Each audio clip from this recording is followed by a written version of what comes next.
What's going on? This is Jason with JWClassicVW, and welcome back to the garage. Welcome back to the show in my Turbo EFI build, and we're gonna get into some turbo content today. So here she is, all pretty, all beautiful. We got some updates we're gonna be covering today, and look at guys, she is super duper shiny because I went and got some, the clay bar kit and a mother's detailer. I'll put that in the description below if you guys are interested.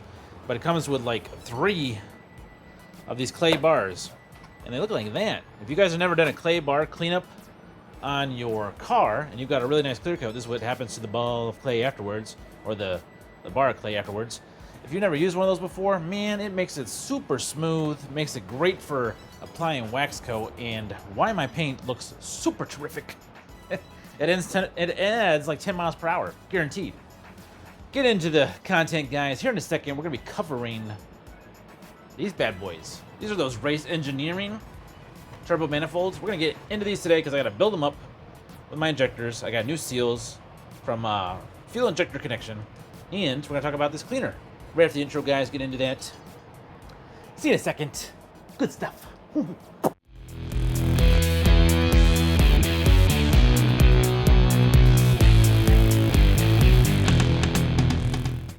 So first thing I want to talk about, guys, before we get into the manifolds, those manifolds back there, the Turbo EFI manifolds, is some updates.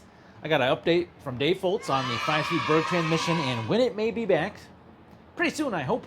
But we're going to have an update later on in the video to talk about that. But first, let me turn you around and kind of show you what's been going on in the garage, because I know you guys are curious what I've been up to. It's been like 2 weeks since I posted a video. I know, guys. Sorry. Life. All right, first off, you guys know I've been working on the brakes. Here they are. Ooh, they look nice and red and pretty. Yeah, man, they turned out really nice.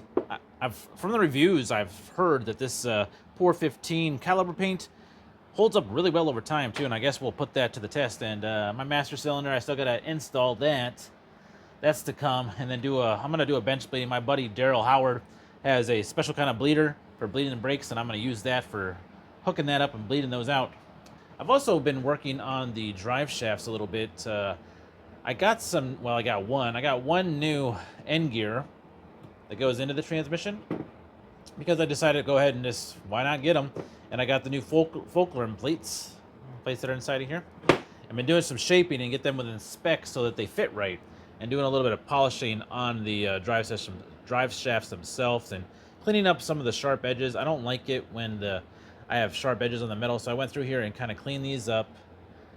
I like it a lot. I like it a lot. Yep. Here are the rest of the brake parts. I've got 2 coats of paint on here. I'm probably going to do a 3rd. And just did the brackets as well. Why not? Why not while I'm doing it? Let's bring you over to Goose, guys. Goose, what is going on with Goose? Well, I want to explain a couple things because I had some questions about my wiring and kind of how all of this wiring harness goes in here and how it's supposed to be. So when you're looking at the ignition coils, these are some Chevy truck coils. That's right. That's right. I wasn't going to paint them, but I just went through and cleaned them up really good with some Armor All. Armor All and a little bit of WD-40, and man, they shined up really good. Still got to get myself a replacement connector right here for that pigtail, because that clip that broke off, but it does push on pretty good, so I'm probably going to be okay, at least for the startup. I went ahead and did my IAC and hooked up my lines on there. This line goes up and tucks up underneath, and then comes out over here. This is my other coils on the other side. I had some questions about my coil grounding. So when you look at this, there's 2 grounds on your coils. When you got these, well, I don't know if it's the same on every kind of coil, but on these Chevy truck coils, you've got a signal ground and then you got a chassis ground. And my chassis ground comes back to here. And these, you guys can't really tell, but I had to stand off the brackets. I made a little standoff, and it's sandwiched in here, or laminated in here is my actual ground. And I already told you guys before, but I took off the rib nuts. I used rib nuts to kind of mount this stuff. I took the rib nuts off, and I cleaned up all the paint there, and then put some no-wax on there, which keeps everything from corroding, and then reinstalled the stainless steel rib nuts.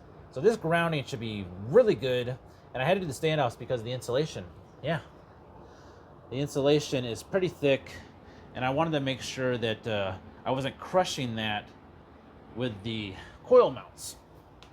So this wiring that goes down here, that comes across, this wiring right here, I went ahead and made this little standoff for the back of the engine, which you guys won't see it, but what this will do is help support, I'll put a couple zip ties on here, it'll help support the wiring harness on the back side, so it's not kind of just hanging out back there flapping around and stuff. I've also ran my, well, let me bring you underneath here and I'll kind of show you what's going on with that. We are up against the wall. If you guys haven't seen my video yet on installing the oil bracket or remote oil filter bracket, check it out over here, guys. It's pretty good stuff. This bracket is from CB Performance, which allows you to put this up over here, tucked up nice and neat, which is pretty far out of the way when it comes to the wheel. And you kind of see I have my lines routed here for my oil cooler that's up underneath here. Yes, that's my custom oil cooler bracket. And I have had some requests asking me to go ahead and, hey Jay, do you make this? Can you make me one of these? I've had multiple requests actually asking, and I don't, guys. It's, believe me, you probably won't want to pay me to make one of those because it took me a while. But there is one available that's similar to this for swing axles, not for IRS, but for swing axle VW Beetles. Check out the description below. I'll go to link them there because they're kind of like where I got my idea from on doing this. So check out the description below if you're interested in picking up something similar to this. It's not cheap, but you know, cool stuff is not cheap. But if you were to price out like what it costs to fabricate something like that, it equates, man. It's about what it would cost. So let's come back over here. I went ahead and I ran my lines for my oil temp. Right here. Ran my line for my oil temp, and this is to my gauge. I have my gauge cluster, guys. My gauge cluster up in the car. This is for that, and I also have ran the line up top here, which is going to be for the oil light. Oil pressure will also be off here as well, which is like a variable resistance, is how the computer, the ECU will read the oil pressure. And then the other side of this is for the oil light. You guys want to see what's hooked up there? Let me kind of turn you around and show you what's going on with that. There's like a W and like a G, and the W side is for your light, and the G side is for the good computer. Yeah, that's it. So yeah, guys, that is almost like all the updates. There's other things kind of going on too, and later on in the video, like I told you, we're gonna go ahead and talk about the updates from Dave Foltz. But it's that time, guys. It's that time to don't forget to like, share, and subscribe this content, and enable notifications so you can get all future content from Jason with JWClassicVW, and of course, Goose, guys. We're gonna be burning rubber, turning on some tires pretty soon. Yeah. Now back to the video. Right, cool. It's time to talk about the fuel injector cleaner. Now, I'm not going to bore you guys to death with like a video from me on how this whole thing operates, but there's a bunch of different settings, all kinds of different cleanings you can do. You can do reverse cleaning on this too, like a backflow cleaning, which for my injectors, it didn't really fit that well. I think I'd have to come up with some sort of attachments to this that would work with that, but it did let me check them and run all of these different tests. And you got an ultrasonic cleaner. It's on the back side of this bad boy, which is pretty cool.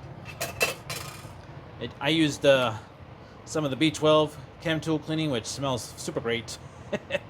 And then for fuel, or to simulate fuel, what you fill these tubes up, and then you hit this bad boy right there, and all of it drops down in there, and then you lock it back up again, and then you're able to check flow rates. So on each one of my injectors, like for a 4-cylinder, for each one of my injectors, I can check the flow rates. I can check speed, like if I were taking off and racing, it goes like brrrr, like faster. That's another thing too, like this thing started jacking with the audio like crazy whenever I tried recording it. But yeah, very cool. I'll link a video or like a couple videos down below on some of the guys that test this thing, and yeah, it works out great. Another tool to the tool chest. Let's move some things out the way, get the camera set up in the tripod, and talk about what we're doing today with the R.A.C.E engineering, or rear air-cooled engineering turbo manifolds, guys. These are CB Performance injector manifolds, but these are special, made by Darrell. Oh, baby. See you guys in a second once I get you set up. So, I've kind of shown you guys these manifolds before, and kind kind of broke them down. This one's cleaned up already. This one needs to be cleaned up. And what we're doing today is from fuel injector connection, I went ahead and ordered some seals. Ooh, they're not in there. I went and ordered some new seals for my injectors so I can replace the ones on the top and the bottom that are E85 compatible, guys. Because when I do the tune on Goose with the Haltech Elite 1500, it's going to be tuned to run regular gas or pump gas and also be able to do E85. So I want to make sure that I had seals that were compatible, that weren't going to like get destroyed or ate up over time and then start clogging up my fuel filters and cause issues with my injectors as well, or, you know, leaks. We don't want any of that. So what we're doing is we are cleaning up the manifolds, replacing the seals, and installing the injectors today, which is pretty simple altogether, but definitely something that needs to be done.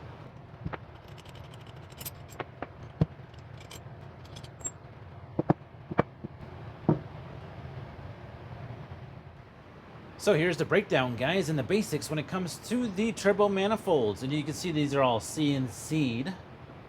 Pretty neat. And if you guys have watched the video of the tour over there at Race Engineering, you can see that he's got his own mill. That's the baby mill. But he also has a couple really big mills that do really cool stuff. You've got the air intake temperature sensor right here.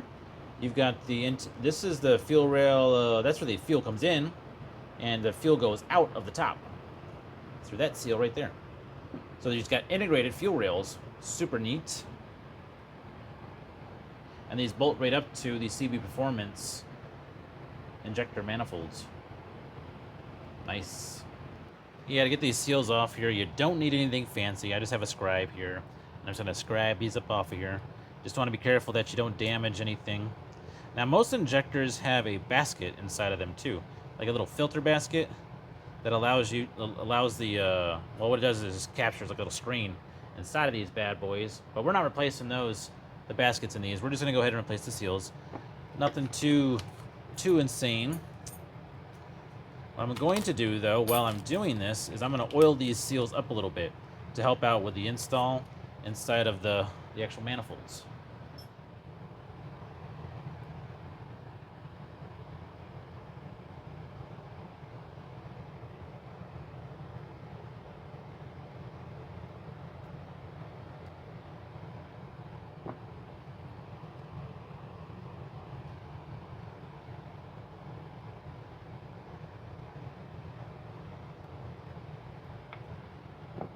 Easy peasy. All done, guys. Let's go ahead and move it back over here and put them into the injector manifolds. Yeah.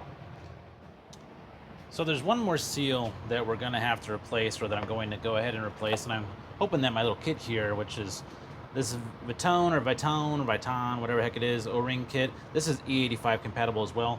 I need to replace this O-ring here. This one right there, this little one. I'm pretty sure I got something in here that'll fit. Let's take a look. Let's take a look. That one looks right. And it is, word. So we'll put a little no-wax on there and replace these seals as well. There we go. And then get this cleaned out.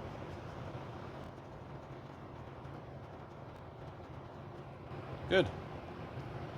And I'm gonna go ahead and clean out the manifolds too. There's a little bit of grimy dirt inside of there. Oh, that seal's nice. Perfect. I like it. There we go. Yeah, man, these are good seals. I like them. Right here, got a little no-wax on the top, so I'm gonna clean these out. That no-wax would just flow through. It would just kind of like disintegrate with the E85 or regular fuel. Not too concerned about that, but we're gonna make sure that we don't cause any issues, right? Yeah, we don't want to do that. Oh, yeah. It's fitting there good. Let's kind of turn these a little bit while we're doing it. There we go. Oh man, those are good seals. That fits good. Let's turn this upside down a little bit and see if we can get this to go in there better. There we go. Oh, that's nice. Yes. Success. A little bit of anti-seize for the hardware. Whenever you go on aluminum to aluminum, you want to go ahead and use some anti-seize, guys, or it's just good measure to use anti-seize on hardware like this anyway. Definitely don't want to use Loctite. That would be a no-no. Be back in 1 second with some anti-seize. A little bit to anti-seize. Remember, you don't have to go crazy with this stuff, man. Just a little bit goes a long way.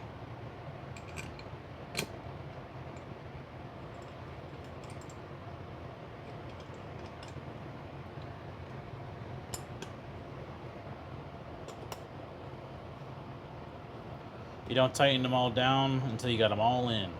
And then you kind of like, we'll do crisscross applesauce on this to kind of evenly distribute the torque.